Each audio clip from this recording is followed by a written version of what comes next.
Assalamualaikum warahmatullahi wabarakatuh. Pada video kali ini, saya dan rekan-rekan saya akan menjelaskan mengenai materi perumusan teori akuntansi. Sebelumnya, perkenalkan nama saya Helmastina dan rekan saya Fitri Ramadhani dan Syala Natasha. Menurut Kenneth Amos pada tahun 1982 mendefinisikan teori sebagai suatu pernyataan sistematik mengenai peraturan atau prinsip yang mendasari atau memandu suatu aset fenomena. Teori akuntansi adalah cabang akuntansi yang terdiri dari pernyataan yang sistematik tentang prinsip dan metodologi yang membedakannya dengan praktik. Karenanya, teori adalah penjelasan yang sistematik dan saintifik. Terdapat 3 dimensi teori yang dimana pertama yaitu reductionism, yang berarti teori berawal dari asumsi, bukan langsung dari objek nyata dan digunakan sebagai alat untuk memahami fenomena. Lalu yang kedua yaitu instrumentalism, yang berarti teori berfungsi sebagai instrumen untuk menjelaskan dan meramalkan suatu observasi. Lalu yang ketiga yaitu realism, yang berarti teori berupa dalil yang menyatakan kebenaran atau ketidakbenaran tentang dunia nyata. Fungsi dan kegunaan teori akuntansi. Menurut Vernon Camp pada tahun 1986 mengemukakan fungsi dari adanya teori akuntansi sebagai pegangan dalam penyusunan standar, rujukan ketika standar resmi tidak ada, serta pembatas dalam penggunaan judgement pada laporan keuangan. Selain itu, teori membantu meningkatkan pemahaman dan keyakinan pembaca, serta meningkatkan kualitas laporan yang dapat diperbandingkan. Menurut Hendrickson pada tahun 1982, teori akuntansi juga bermanfaat sebagai dasar menilai prosedur dan praktik, serta pedoman dalam mengembangkan praktik baru. Teori sendiri dapat dipahami sebagai susunan konsep, postulat, dan prinsip yang menjelaskan serta memprediksi fenomena. Teori itu lahir dari proses penelitian dengan asumsi, prinsip, dan teknik tertentu. Asumsi penelitian ilmiah menurut model konvensional yang kita pakai selama ini adalah sebagai berikut. Yang pertama yaitu alam ini teratur. Lalu pengetahuan atau kebenaran hanya diketahui dari fenomena alam. Pengetahuan lebih kuat dari ignorance. Semua fenomena akan memiliki penyebab yang berasal dari alam itu sendiri. Tidak ada kebenaran tanpa bukti objektif, dan ilmu pengetahuan lahir dari pengalaman. Kemudian ada pandangan tentang teori. Teori merupakan hasil kristalisasi dari berbagai fenomena empiris yang disimpulkan menjadi dalil umum berdasarkan riset yang berulang. Teori bersifat logis, konsisten, objektif, dan dapat diramalkan. Prosesnya melalui tahap tesis, antitesis, dan sintesis, hingga membentuk teori yang diuji terus-menerus. Selama mampu bertahan dari kritik dan verifikasi, teori tersebut dianggap benar dan tetap berlaku. Kemudian ada teori dan pembuatan kebijaksanaan akuntansi. Dari bagian tersebut menunjukkan bahwa pembuatan kebijakan akuntansi tidak hanya ditentukan oleh teori akuntansi semata, tetapi juga dipengaruhi oleh faktor politik dan kondisi ekonomi. Ketiga unsur ini saling berinteraksi dalam menentukan arah dan isi kebijakan akuntansi yang nantinya akan diterapkan dalam praktik.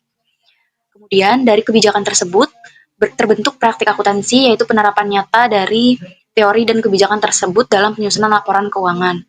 Selanjutnya, hasil praktik ini akan digunakan dalam pemakaian data akuntansi dan laporan keuangan oleh berbagai pihak seperti manajemen, investor, pemerintahan, dan masyarakat. Bagian tersebut menegaskan bahwa teori akuntansi adalah dasar ilmiah, sementara politik memberikan pengaruh, kebijakan, dan kepentingan, dan kondisi ekonomi menentukan relevansi penerapan. Ketiganya bersama-sama membentuk proses dinamis yang memastikan praktik akuntansi tetap relevan, realistis, dan bermanfaat bagi pemakai laporan keuangan. Selanjutnya, teori akuntansi berhubungan erat dengan penyusunan kebijakan akuntansi yang juga dipengaruhi oleh faktor politik dan kondisi ekonomi. Struktur akuntansi harus selalu menyesuaikan perkembangan masyarakat sehingga prinsip akuntansi seperti GAAP akan terus berubah mengikuti dinamika sosial, ekonomi, dan teknologi. Teori akuntansi harus diverifikasi jika tidak dapat bertahan, teori lama diganti dengan teori baru yang lebih sesuai. Kemudian ada metode perumusan teori akuntansi. Yang pertama ada deskriptif, pragmatik, yaitu menjelaskan praktik akuntansi yang ada sekarang dan bagaimana akuntansi berperilaku terhadap prinsip yang berlaku. Yang kedua ada psikologis pragmatik, mengamati reaksi pengguna laporan keuangan untuk menilai manfaat dan relevan informasi akuntansi. Yang ketiga ada normatif 1950 sampai 1960. yaitu menetapkan bagaimana akuntansi seharusnya dilakukan berdasarkan norma dan konsep ideal. Yang terakhir ada positif 1970-an, yaitu menguji fenomena nyata dengan metode ilmiah melalui hipotesis, data empiris, dan analisis statistik. Kemudian, slide selanjutnya ada pendekatan dalam perumusan teori. Pendekatan dalam perumusan teori menurut Godfrey et al. 1992 dalam mengaitkan antara teori dunia abstrak dan kenyataan dunia pengalaman dikenal 3 hubungan dalam struktur teoretis. Yang pertama ada sintaktis, yaitu teori dirumuskan dalam hubungan logis, aturan bahasa, matematik, silogisme, namun tidak selalu menjamin kebenaran. Yang kedua ada semantik, yaitu teori menghubungkan konsep ke objek nyata melalui definisi operasional sehingga lebih mudah dipahami. Contohnya aktiva sama dengan utang tambah modal. Yang terakhir ada pragmatik, yaitu teori akuntansi harus bermanfaat memengaruhi perilaku dan relevan bagi pengambilan keputusan.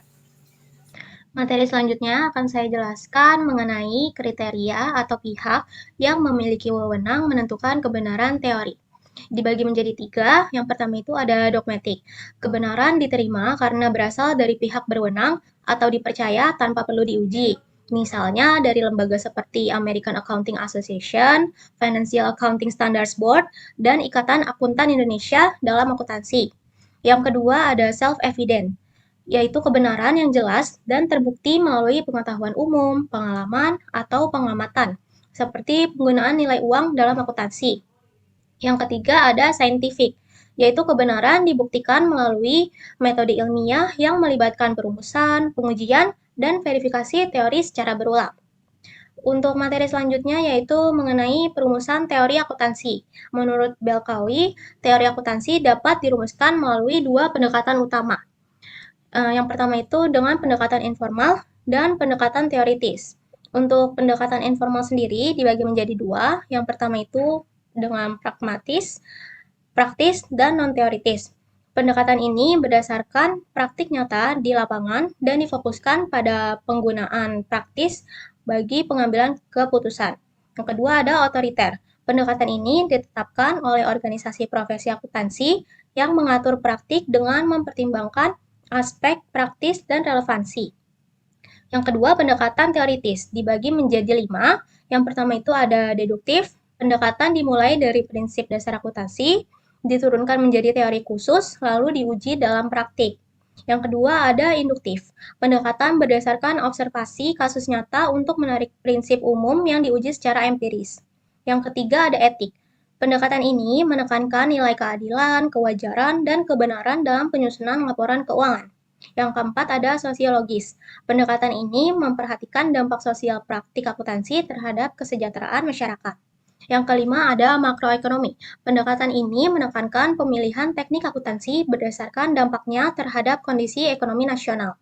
Sehingga teknik akuntansi harus mencerminkan realitas ekonomi dan dipilih berdasarkan konsekuensi ekonomisnya. Untuk materi selanjutnya yaitu mengenai perumusan teori akuntansi di Indonesia. Untuk kondisi saat ini, Indonesia belum secara intensif merumuskan teori akuntansinya sendiri. Standar akuntansi dan pemeriksaan yang digunakan masih banyak mengadopsi dari Amerika atau IASC atau IFRS dengan sedikit modifikasi. Upaya yang telah dilakukan baru sebatas penyusunan prinsip akuntansi Indonesia, namun belum menyentuh dasar teorinya. Sementara itu, untuk agenda ke depan, penelitian akademis dan konvensi akuntansi memang sudah ada, tetapi masih terbatas. Oleh karena itu, pemerintah, akademisi, profesi akuntansi, dan kantor akuntan publik atau KAP perlu bekerja sama dalam merumuskan teori akuntansi nasional. Teori asing tetap bisa dijadikan pedoman, namun harus disesuaikan agar relevan dengan kondisi dan kebutuhan Indonesia. Sekian presentasi dari kelompok kami, semoga bermanfaat bagi kalian semua. Terima kasih sudah menonton. Wassalamualaikum warahmatullahi wabarakatuh.